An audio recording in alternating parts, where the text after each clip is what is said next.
जय श्री कृष्ण।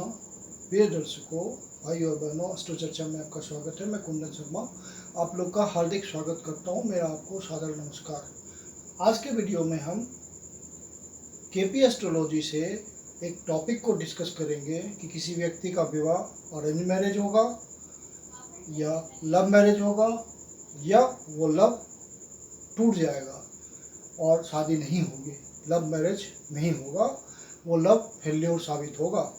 तो KP astrology से हम इसको बड़े आसानी से देख सकते हैं। ये केपी एस्ट्रोलॉजी मतलब सबलॉट थ्योरी होता है। ये सबलॉट के बेस पे रिजल्ट आता है। इसमें कृष्णमूर्ति पद्धति इज ऑल्सो कॉल्ड सबलॉट मेथड। तो इसमें जो दो तीन मोटे मोटे रूल्स होते हैं, जो मैं पहले की वीडियो में बता चुका हूँ कि इसमें कोई एक हाउस रिजल्ट नहीं देता, एक combination of houses give the result. यहाँ पर हाउसेस को कस्प बोलते हैं। तो एक combination of houses gives result. कोई एक हाउस पर्टिकुलर रिजल्ट नहीं देता, कैपेबल नहीं है कोई एक हाउस रिजल्ट देने में।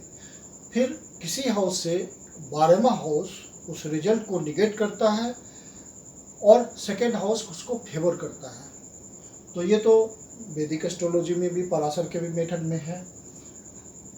और सबलॉट डिसाइड करता है रिजल्ट। कोई प्लैनेट अपना तो रिजल्ट देता ही है, अपने नक्षत्र लॉट का भी रिजल्ट देता है, और सबलॉट फिर उसका सबलॉट डिसाइड करता है कि रिजल्ट अच्छा होगा या बुरा होगा। यही मेन थ्योरी है केपी की।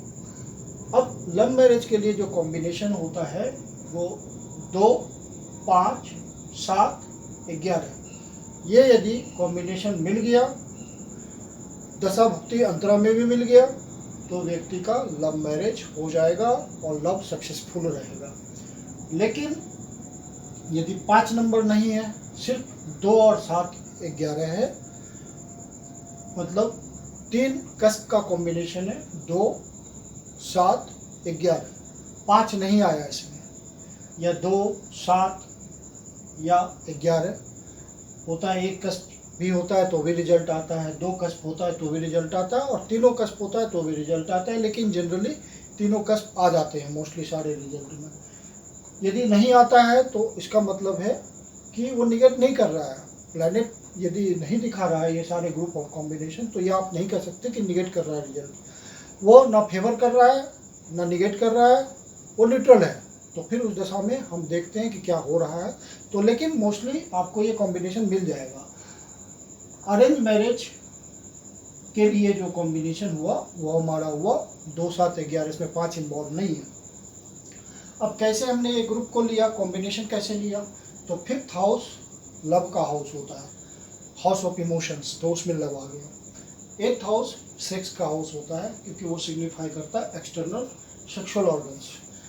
ऑल्सो ये सिग्निफाई करता है इंसल्ट, टेंशन, जिसको हिंदी में पीड़ा कहते हैं। और 12th हाउस इंडिकेट करता है बेड प्लेजर्स, शयन सुख, बेडरूम का जो सुख होता है वो इंडिकेट करता है। 11th हाउस तो किसी भी तरह का डिजायर हो उसका फुलफिलमेंट करता है, तो मतलब ये फुलफिलमेंट ऑफ डिजायर वाला हाउस है। और 7th हाउस तो आपका मैरिज का हाउस हुआ, जो प्राइम हाउस होता है। तो आपको देखना है प्रेम विवाह, तो आप देखेंगे 5th हाउस के सब लॉट को। वो यदि 2 और 11 को सिग्निफाई कर रहा है, 2 चूंकि फैमिली का हाउस होता है और 11 नंबर आपका फुलफिलमेंट ऑफ डिजायर है। तो यदि 5th का लॉर्ड 2nd को इंडिकेट कर रहा है और 11th को इंडिकेट करता है, डीवीए भी उसी समय 2nd और 11th को इंडिकेट कर रहा है। मतलब दशा भुक्ति अंतरा जिस भी प्लैनेट की चल रही है, मतलब महादशा, अंतरदशा, प्रसंतर दशा जो चल रही है, वो 2, 11 को इंडिकेट करना चाहिए। तो लव जो है वो जेन्युइन है, उसमें कोई धोखा नहीं है, कोई फिजिकल रिलेशन नहीं है। लेकिन वो सिग्निफाई कर दिया 5, 8 या 5, 8, 12। 8 मतलब सेक्सुअल आ गया, सेक्स। 12 मतलब बेड प्लेजर्स आ गया। तो ये सारे कॉम्बिनेशन इज नॉट गुड। 5, 8, 8, 8, 12 या 8, 12, तो ये सब जो कॉम्बिनेशन है ये लव उस तरह का है जिसमें फिजिकल रिलेशन इन्वॉल्व है, फिजिकल अट्रैक्शन वाला लव है, जेन्युइन लव नहीं है। और वो लव स्कैंडलस हो जाएगा। स्कैंडलस मतलब प्रचार प्रसार हो जाएगा उसका, लोग जान जाएंगे कि अच्छा ये है, इनमें अफेयर चल रहा है। तो ये स्कैंडलस लव हो जाता है। 8-12 वगैरह होने पे स्कैंडलस लव हो गया। फिफ्थ का 8-12 या 8 के साथ कॉम्बिनेशन हो जाता है, क्योंकि 8वां इंसल्ट भी है, यदि फेल्योर हुआ तो इंसल्ट हो जाएगी। और उसी समय डीवीए यदि सिग्निफाई करता है 5, 8, 12 दशाभुक्ति अंतरा, तो ये बातें होगी। अब यदि आपका फिफ्थ कस्पल लॉर्ड कनेक्ट हो जाता है इस तरह से, मतलब कॉम्बिनेशन दे देता है 5, 6, 8, 12, तो केपी में 6, 8, 12 किसी के साथ जुड़ जाता है तो वो खराब हो जाता है रिजल्ट, क्योंकि 6 स्ट्रगल है, 8 पीड़ा है और 12 तो टोटल कंप्लीट लॉस है। तो ये 6, 8, 12 का कॉम्बिनेशन केपी में खराब माना जाता है। तो ये जिस भी कस्प के साथ जाके जुड़ेगा उसके रिजल्ट को खराब कर देगा।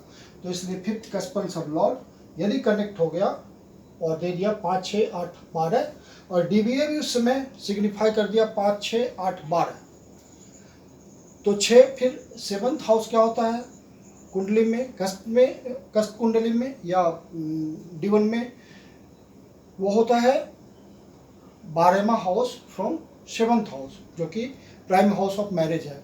तो डिनाई कर देगा वो। 12th हाउस निगेट करता है रिजल्ट को, तो 6th house 12th to 7th house है, तो निगेट कर देगा रिजल्ट को।